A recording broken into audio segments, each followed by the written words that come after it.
Oke, jadi hai teman-teman, apa kabar kalian semua? Karena Komik Boy Galaxy musim 2 isu yang ke-20 ini sudah rilis, dan seperti biasa waktunya kita cerita, dan link pembeliannya ada di deskripsi. Tapi sebelum itu, spoiler warning dulu nih bagi kalian yang belum baca atau belum beli Komik Boy Galaxy musim kedua isu yang ke-22 ini. Serius, saya saranin untuk kalian baca dan nikmatin keseruan sensasinya dulu dari isu ke-22 ini. Serius, keren banget. Dan ya udah, langsung saja, inilah Komik Boy Galaxy musim kedua isu yang ke-22, Kilat dan Guru.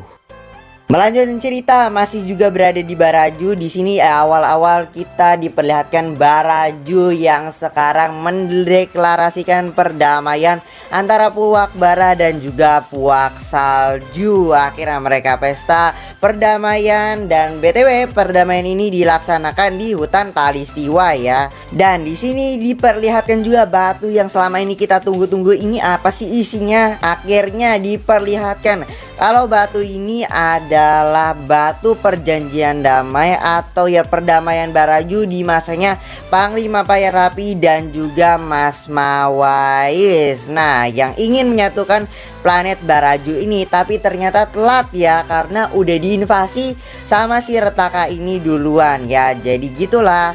Gini, makanya Pak Pato ini nggak ingin batu ini diketahui, makanya akses ke jalan ke arena bawah tanah itu ditutup sama si Pak Pato ini ya. Gimana lagi biar Pak Pato ini bisa berbisnis senjata dan ya cuan.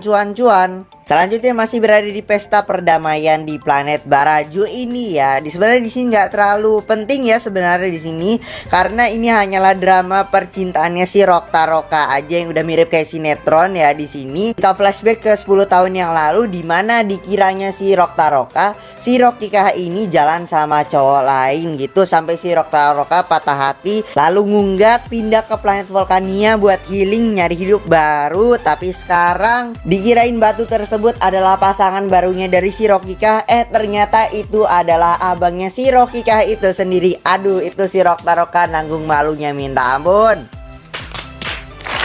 Oke, lanjut sekarang ke bagian yang penting di sini, soal inti tenaga dari robot penguasa elemental yang dibuat oleh si Pak Pato ini ya. Ternyata inti tersebut adalah sebuah sel kuasa yang terbuat dari logam Gemilau itu sendiri yang sudah dianalisis oleh si Feng ini. Dan ternyata teknologi dari sel kuasa ini cuman ada di planet Gurlat, yang mana planet tersebut yang bisa memproduksi atau memiliki teknologi sel kuasa ini, dan gak ada planet lain yang punya ya. Jadi cuma di planet Gurlatan ini. Setelah mengetahui kabar tersebut, mereka pun kaget dan langsung terkejut, dan langsung saja laporan ke Commander Kokochi dan juga Kapten Kaizo agar langsung masalah ini bisa dibereskan secepatnya. Over 1 month later. Lanjut setelah 1 bulan kemudian, di sini terlihat Kapten Kaizo dan Feng yang memburu dan berhasil menangkap Pak Pato, dan langsung satset nggak pakai lama, karena ya kelar langsung sama Kapten Kaizo yang bener-bener nggak main, langsung beres semuanya, kelar urusan di sini. Nah, karena ada persidangan yang harus mereka hadiri, Kaizo menyuruh Feng untuk pergi ke persidangan tersebut, dan Kaizo akan mengurusi si Pak Pato ini. Langsung di tracking, mampus. Beralih ke planet Kuabak sebentar aja di sini. Ternyata Boboiboy nggak ikut ke planet Gurlatan, melainkan Boboiboy ini ke planet Kuabak untuk berlatih menggunakan kuasa elemental tahap 3 atau kuasa beliung ini bersama Tokasa. Tapi ya gagal juga akhirnya, karena ya gimana, kuasa beliung ini terlalu kuat, dan ya gitulah, kita lihat aja di isu 14 kemarin ya. Tapi di sini Tokasa memberikan saran dan juga nasihat kepada Boboiboy ya, kalau jangan menyerah begitu saja, karena dulu ternyata Tokasa pun juga sama kasusnya saat menggunakan kuasa elemental kristal pertama kali dan membuat satu gua ini penuh kristal yang sekarang dipakai untuk latihannya si Boboiboy ini ya. Jadi setelah nasihat dan juga saran dari Tokasa ini, akhirnya Boboiboy bersemangat kembali untuk berlatih menggunakan kuasa elemental tahap 3-nya untuk menghadapi ancaman-ancaman ke depannya. Balik lagi ke planet Gurlatan, di sini kita beralih ke kota Terawangan yang dimana sekarang kita akan dibawa ke ruang dewan persidangan di planet Gurlatan ini. Yang mana persidangan ini dihadiri oleh Tapops dan juga perwakilan dari planet penguasa elemental kayak Ketok Taroka dari planet Baraju, Maripos dari planet Windara, dan juga Tuan Guru Gaharum dari planet Rimbara, dan juga bersama Raja Gusto dari planet Bayugan. Semuanya berkenalan, semuanya ya sapa-sapa. Tokrok Taroka yang juga sibuk ngevlog dulu ya sapa-sapa hai-hai dulu. Peng di sini pun juga mengenalkan Kirana kepada Yaya, Ging dan juga Gopal yang berada di sana, dan semuanya mereka pun berkenalan sapa-sapa satu sama lain. Di sisi lain, Kapten Kaizo yang berhasil sampai ke markasnya Pak Pato yang berada di planet Gurlatan ini.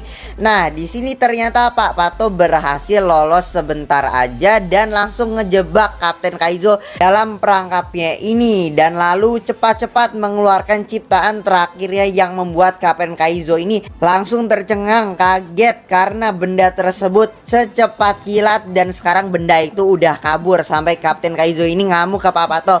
Woi, benda apa itu tadi? Balik lagi ke persidangan planet-planet bersatu atau kita sebut PPB yang di sini dipimpin oleh pemerintahan dari planet Gurlatan itu sendiri, yaitu oleh Putri Kirana. Oh ya, sejarah dulu soal PPB ini. Ternyata PPB ini dibentuk 100 tahun dahulu oleh 5 penguasa elemental yang punya kekuasaan dalam sebuah planet ya. Kalau soal Tokasa sama Retaka tolong jangan ditanyain ya, tahu sendiri lah ya. Mereka berasal dari planet yang planet buangan, beda sama 5 penguasa elemental lainnya ya. Tapi PPB yang dibentuk 100 tahun dahulu ini bubar ya, sebab invasi Retaka 100 tahun dahulu, yang mana membuat 4 penguasa elemental dari anggota PPB ini ya tewas di tangannya Retaka, kecuali Kuputri yang memang berhasil survive.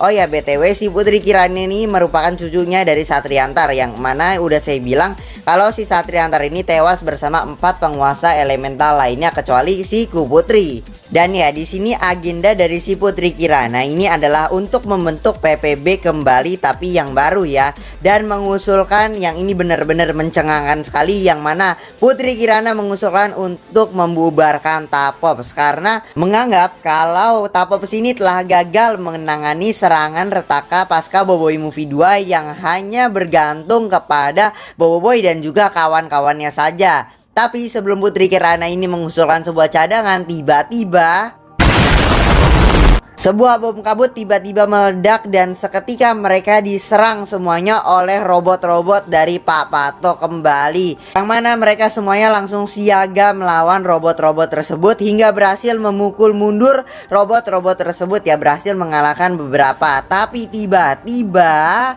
ya Maripos terhempas dengan kencangnya. Itu bukan hal yang biasa karena kita lihat sendiri Maripos ini kekuatannya yang mana hebat banget ya. Melihat Maripos yang terhempas, mereka pun terkejut ya, karena orang sekuat Maripos gini bisa kalah begitu aja. Dan dibalik dari kumpulan kabut asap itu, sebuah robot Satriantar muncul dengan kekuatan yang begitu besar yang mampu mengalahkan mereka dengan satu kali tebasan saja, tambah dengan kecepatannya yang mereka susah tandingi karena kelajuannya memang benar-benar laju dari kuasa Voltra ini memang ya, yang mana pada akhirnya mereka pun dibuat terpojok dan akhirnya meminta bala bantuan. Balik lagi ke planet Quabak. Di sini Papa Zola dan Kuali ternyata juga ikut, dan sekarang mereka sedang piknik bersama juga dengan Pasubot, yang mana di sini ternyata benih Okwat sudah berbuah. Yeay, dan langsung saya dikasih ke Boboiboy yang mana juga baru tiba dan selesai latihan.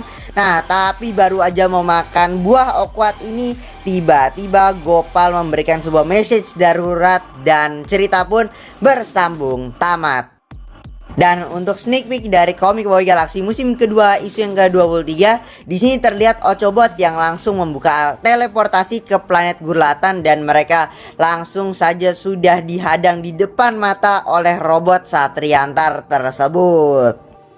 Bah, gila parah ya soal isu ke-22 kali ini. Dan misalnya kalau kalian ada hal yang mungkin saya lewatkan, teori pendapat kalian sendiri untuk video teori kita ke depannya, silahkan tulis saya di kolom komentar. Dan jangan lupa baca sendiri Komik Boy Galaxy musim kedua isu yang ke-22 ini, karena memang benar-benar keren, brutalnya terasa, dan juga sensasinya terasa plotnya yang memang keren banget pokoknya. Dan sekian dari saya, mohon maaf jika ada salah kata yang menyakitkan hati kalian. Besok saya sekolah, jadi kita akan bertemu lagi di video-video selanjutnya. Goodbye.